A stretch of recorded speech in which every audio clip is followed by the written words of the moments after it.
नमस्कार। आपने अपन पढ़ रहे हैं ब्रिटिश क्या है इसमें प्रमुख प्रमुख राज्य व्यवस्था है।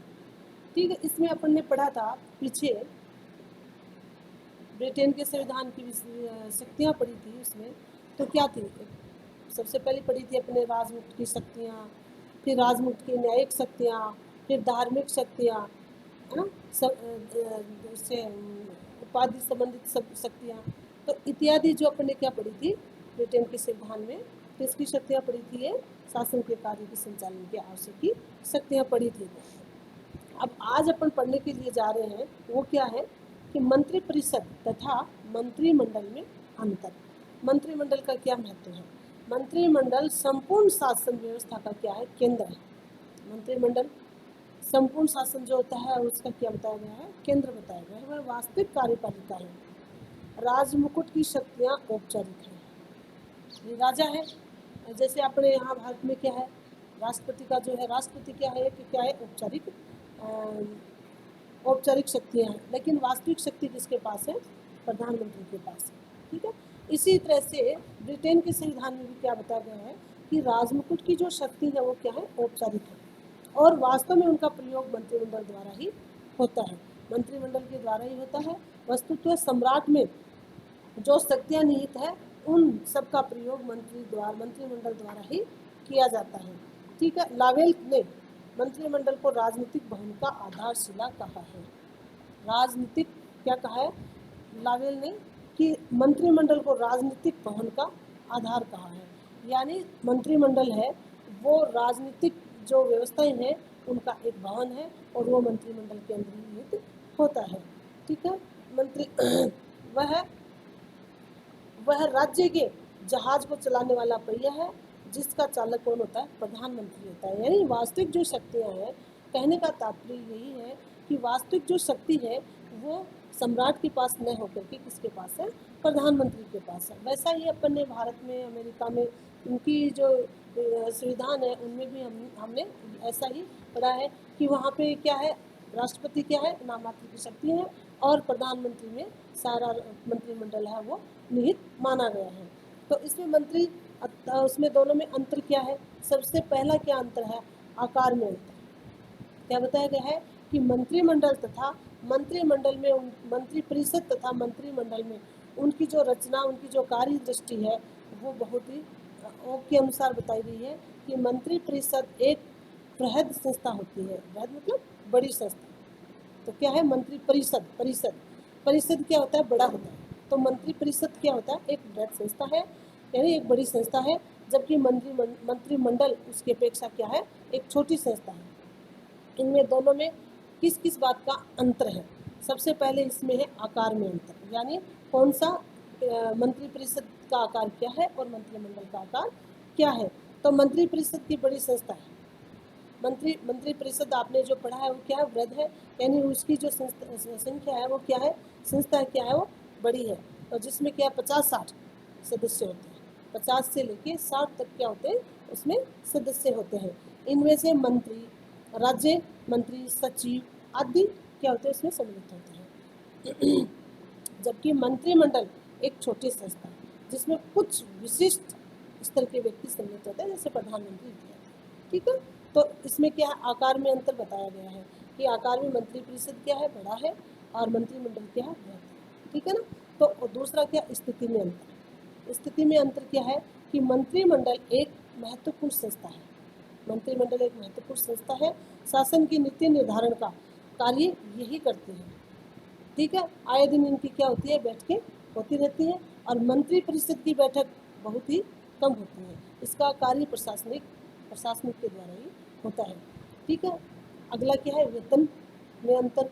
वेतन में अंतर होता है, मंत्रिमंडल के स्तर में मंत्री अन्य मंत्रियों के वेतन में अंतर रहता है। प्रधानमंत्री का ये होगा, लोकसभा के मंत्री का ये होगा, लॉर्ड चांसलर का ये होगा, कैबिनेट मंत्री का ये होगा। तो इनकी जो वेतन में जो अंतर है वो भी अलग अलग डिफरेंस बताया गया है। आगे है कार्य में अंतर, यानी मंत्रिमंडल का सदस्य विभाग के अध्यक्ष होता है।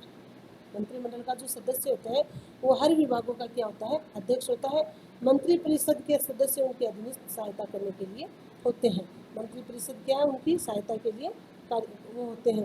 इस प्रकार ये कहा जा सकता है कि मंत्रिमंडल का प्रत्येक सदस्य मंत्रिपरिषद का सदस्य ही क्या होता है, रहता है। लेकिन मंत्रिपरिषद की कार्यकारिणी क्या होती है, लेकिन मंत्रिपरिषद के कुछ इने गिने मंत्री ही क्या होते हैं, मंत्रिमंडल के सदस्य भी हो सकते हैं। मंत्रिमंडल मंत्रिपरिषद की कार्यकारिणी समिति के रूप में ही मंत्रिपरिषद का भीतरी चक्र होता है। मंत्रिमंडल के मंत्रियों का स्तर मंत्रिपरिषद के साधारण स्तर के मंत्रियों से ऊंचा होता है। तो यानी आपने जो पढ़ा है, ये आपने पढ़ रहे हो आपके किस किस में, आकार में, स्थिति में, वेतन में, कार्य में, ये मंत्री और मंत्रिपरिषद में अंतर बताया गया है कि जो मंत्रिपरिषद है उसमें मंत्रिमंडल क्या होता है, एक विशिष्ट मंडल बताया गया है। मंत्रिमंडल की निर्माण और उसकी रचना क्या है, लोक सदन में बहुमत दल का नेता और राजा द्वारा प्रधानमंत्री नियुक्त किया जाता है। यानी लोक सदन में, ठीक है, लोक सदन कौन कौन से बताए थे आपको, लोकसभा और लोक सदन। तो जो प्रधानमंत्री होता है वो कौन से सदन का बताया गया है, लोक सदन का। तो लोक सदन में बहुमत दल के नेता को राजा द्वारा प्रधानमंत्री की नियुक्ति की जाती है। ठीक है, आप ब्रिटेन का संविधान पढ़ रहे हो, तो ब्रिटेन के संविधान में किसके द्वारा नियुक्ति की जाती है प्रधानमंत्री की, राजमुकुट यानी राजा के द्वारा ही क्या की जाती है, वहाँ के सम्राट के द्वारा ही क्या की जाती है, प्रधानमंत्री की नियुक्ति की जाती है। यह परंपरा है कि प्रधानमंत्री कॉमन सभा का ही होगा। ठीक है, प्रधानमंत्री अपनी इच्छा से मंत्रिमंडल का गठन करता है, यानी उसको क्या बना देता है, सम्राट का जो वास्तविक जो शक्ति होती है वो किसमें निहित होती है, प्रधानमंत्री में होती है। और वो आगे जो मंत्रिमंडल का गठन करता है वो अपनी इच्छा के अनुसार ही मंत्रिमंडल का गठन करता है। इस बारे में राजा उस पर कोई नियंत्रण नहीं, राजा का कोई इसमें नियंत्रण नहीं होता, राजा उसके लिए कुछ नहीं कर सकते हैं। ठीक है ना, राजा के द्वारा राजा के द्वारा प्रधानमंत्री की नियुक्ति की जाती है और प्रधानमंत्री अन्य मंत्रिमंडल का गठन करता है और उस पर राजा का कोई भी मतलब नियंत्रण नहीं होता है। वो अपने विवेक से प्रधानमंत्री मंत्रिमंडल का गठन करता है। उसे मंत्रिमंडल का निर्माण करते समय यह देखना होता है कि दल के महत्वपूर्ण राजनीतिज्ञ, विशेषज्ञ, प्रादेशिक हितों की प्रतिनिधित्व को उसमें स्थान मिला है या नहीं मिला है। यानी जो इम्पोर्टेंट जो व्यक्ति होते हैं उनको भी उसमें स्थान दिया जाता है। उसे लोकसभा से भी कुछ मंत्री लेने पड़ते हैं। मंत्रियों के लिए आवश्यक है कि क्या है कि वे संसद के सदस्य हों, यानी संसद का क्या हो, सदस्य हो। यदि संसद के सदस्य नहीं है तो उन्हें शीघ्र ही बना पड़ता है। सामान्यतः मंत्रिमंडल में निम्न पद बताए गए हैं। कौन कौन से निम्न पद बताए गए हैं, क्या कौन कौन से होते हैं, प्रधानमंत्री होता है, वाइस चांसलर होता है, फिर गृह विभाग होता है, गृह विभाग का सचिव होता है, उपनिवेश का क्या होता है, सचिव होता है, विदेश विभाग का सचिव होता है, नव सेना का सचिव होता है, युद्ध सचिव होता है, जल सेना का लॉर्ड होता है, स्काउटलैंड का सचिव होता है, व्यापार मंडल का क्या होता है, अध्यक्ष होता है, शिक्षा बोर्ड का अध्यक्ष होता है, कृषि तथा मत्स्य विभाग का सचिव, lord privy seal, postmaster general, lord president of council और first commissioner of works and pension और अकाउंटेंशन का मंत्री। यानी ये जो विभिन्न प्रकार के मंत्री हैं ये आपको ब्रिटेन के संविधान में देखने को लिए मिलता है। आपने ब्रिटेन के संविधान को पढ़ा है, आपने कि ब्रिटेन का संविधान कैसा संविधान है, ये क्या अमेरिका और भारत इत्यादि के संविधानों से मिलता जुलता संविधान है या नहीं। अपने पढ़ा है कि ब्रिटेन के संविधान को अपने पढ़ा था कि ब्रिटेन का संविधान क्या है, अलिखित है, वहाँ राजा के हाथ में सारी शक्तियाँ निहित है। लेकिन जैसे जैसे अपन ब्रिटेन के संविधान का अध्ययन कर रहे हैं तो इसमें ऐसा नहीं है।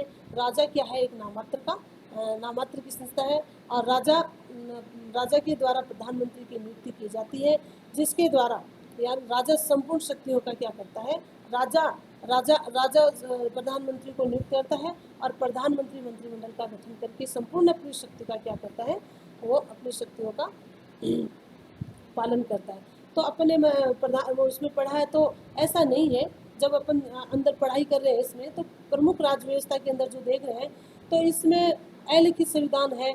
लेकिन आपने थोड़ा ये भी पढ़ा था कि कुछ लिखित संविधान भी अपन को कुछ मात्रा में देखने को लिए मिला है की लिखित संविधान भी है, ये परंपराओं के आधार पर चलने वाला संविधान है। लेकिन जैसे जैसे अपन ये कि वंशानुगत है वो ये है, लेकिन जैसे अपन पढ़ रहे हैं इसमें क्या है कि यहाँ भी प्रधानमंत्री को नियुक्त किया जाता है। कब किया गया था? जब एक बारी आपने पढ़ा था कि गृह युद्ध हुआ था, इसमें ये था कि नहीं, संपूर्ण शक्ति राजा के हाथ में नहीं हो, लोकसभा और लोक सदन के सदस्य को चुना जाए और उसके द्वारा ही आगे का कार्य किया जाए। ठीक है।